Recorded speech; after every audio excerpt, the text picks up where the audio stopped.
നമസ്കാരം. An eye witness to Palm Sunday, ഓശാനയ്ക്കൊരു സാക്ഷി എന്ന പേരിൽ ഡോക്ടർ റാൾഫ് വിൽസൺ എഴുതിയൊരു ചെറുകഥയുണ്ട്. കൗമാരക്കാരനായ ജേക്കബ് എന്ന ബാലന്റെ കണ്ണുകളിലൂടെ അവൻ ഓശാന കാണുന്നതാണ് അതിലെ വിവരണം. ബാലൻ വിവരിക്കുന്നത് ഇങ്ങനെയാണ്: ഒരു ദിവസം കുറേ ആളുകൾ വന്ന് അനുവാദം പോലും ചോദിക്കാതെ ഞങ്ങളുടെ മുറ്റത്ത് കെട്ടിയിരുന്ന കഴുതക്കുട്ടിയെ അഴിച്ചു കൊണ്ടുപോകാൻ ഒരുങ്ങിയപ്പോൾ ഞാൻ അകത്തേക്ക് നോക്കി അപ്പനോട് വിളിച്ചു പറഞ്ഞു, ഇതാ ആരൊക്കെയോ നമ്മുടെ കഴുതക്കുട്ടിയെ മോഷ്ടിച്ചു കൊണ്ടുപോകുന്നു. അപ്പൻ അലറി വിളിച്ചുകൊണ്ട്, ആരാണ് നിങ്ങൾ, എന്താണ് ചെയ്യുന്നത് എന്നൊക്കെ ചോദിച്ചു വന്നപ്പോഴേക്കും വന്നവർ പറഞ്ഞത് യേശുവിന് ഇതിനെ കൊണ്ട് ആവശ്യമുണ്ട് എന്നാണ്.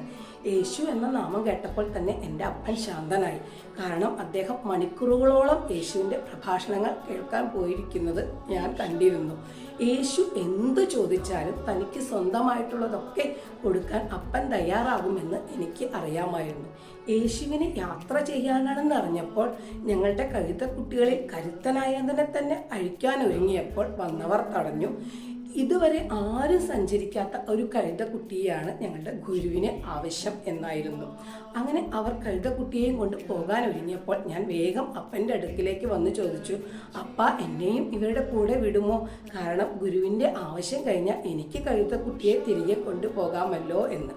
അങ്ങനെ ഞാനും കഴുതക്കുട്ടിയുടെ കയറ് പിടിച്ചുകൊണ്ട് വന്നവരോടൊപ്പം യാത്രയായി. ആ പട്ടണത്തിന് വെളിയിൽ തന്നെ ഗുരു ഞങ്ങളെ കാത്തു നിൽക്കുന്നുണ്ടായിരുന്നു.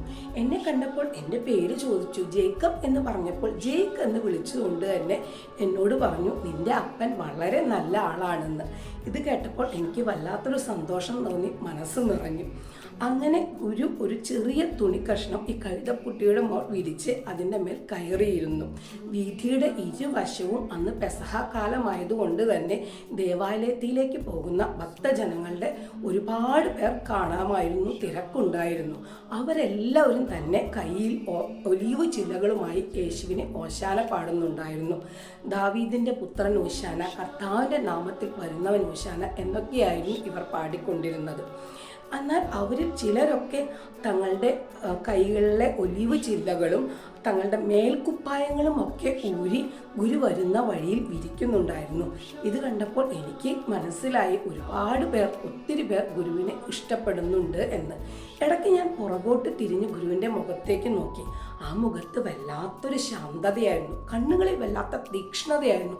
പക്ഷെ മുഖത്ത് എവിടെയൊക്കെയോ ഒരു ദുഃഖച്ചാഴ തെളിയിക്കുന്നത് ഞാൻ കണ്ടു. ആളുകളിൽ വേറെ ചിലരൊക്കെ പറയുന്നുണ്ടായിരുന്നു, ലാസറിനെ ഉയർപ്പിച്ച ഗുരുവാണിത്, അല്ലെങ്കിൽ നമ്മൾ വരുവാനിരിക്കുന്ന എന്ന് കരുതുന്ന വിശ്വസിക്കപ്പെടുന്ന ആ പ്രവാചകനാണിത് എന്നൊക്കെ. എന്നാൽ ആളുകളുടെ ഈ ആരവും ഒന്നും ഇഷ്ടപ്പെടാതിരുന്ന ചില പരീക്ഷർ യേശുവിനോട് പറഞ്ഞു, നിന്റെ ശിഷ്യരോട്, ഈ ജനത്തോട് മിണ്ടാതിരിക്കാനാണ്. ഗുരു സൗമ്യമായി പറഞ്ഞു, ഞാൻ ഇവരോട് മിണ്ടാതിരിക്കാൻ പറഞ്ഞാലും അല്ലെങ്കിൽ ഇവർ വായടച്ചു നിന്നാലും ഈ കല്ലുകൾ എനിക്ക് ഓശാന പാടും എന്നായിരുന്നു. അങ്ങനെ യാത്ര മുൻപോട്ട് നീങ്ങി ദേവാലയ കവാടത്തിൻ്റെ തൊട്ടു മുമ്പിലെത്തിയപ്പോൾ ഗുരു താഴെ ഇറങ്ങി എന്നെ വിളിച്ച് എന്നോട് പ്രത്യേകമായി നന്ദി പറഞ്ഞു. എനിക്ക് വല്ലാത്തൊരു സന്തോഷം തോന്നി. യാത്രയിലുടനീളം ഞാൻ ഗുരുവിൻ്റെ മുഖത്തേക്ക് നോക്കിയപ്പോഴൊക്കെ അവിടെ ഒരു ദുഃഖഛായ നിഴലിക്കുന്നത് എനിക്ക് കാണാമായിരുന്നു. ചിലപ്പോഴൊക്കെ ആത്മഗതം എന്ന വണ്ണം അദ്ദേഹം ആ ദേവാലയത്തിൻ്റെ നാശത്തെക്കുറിച്ചും യെരൂശലേമിൻ്റെ നാശത്തെക്കുറിച്ചും ഒക്കെ വിലപിക്കുന്നത് എനിക്ക് കേൾക്കാമായിരുന്നു. കല്ലിന്മേൽ കല്ല് തട്ടാതെ വണ്ണം ഇത് നശിച്ചു പോകും എന്നൊക്കെ പറയുന്നത്. പക്ഷെ അപ്പോഴെനിക്ക് അതിൻ്റെ അർത്ഥമൊന്നും കൃത്യമായി മനസ്സിലായില്ല.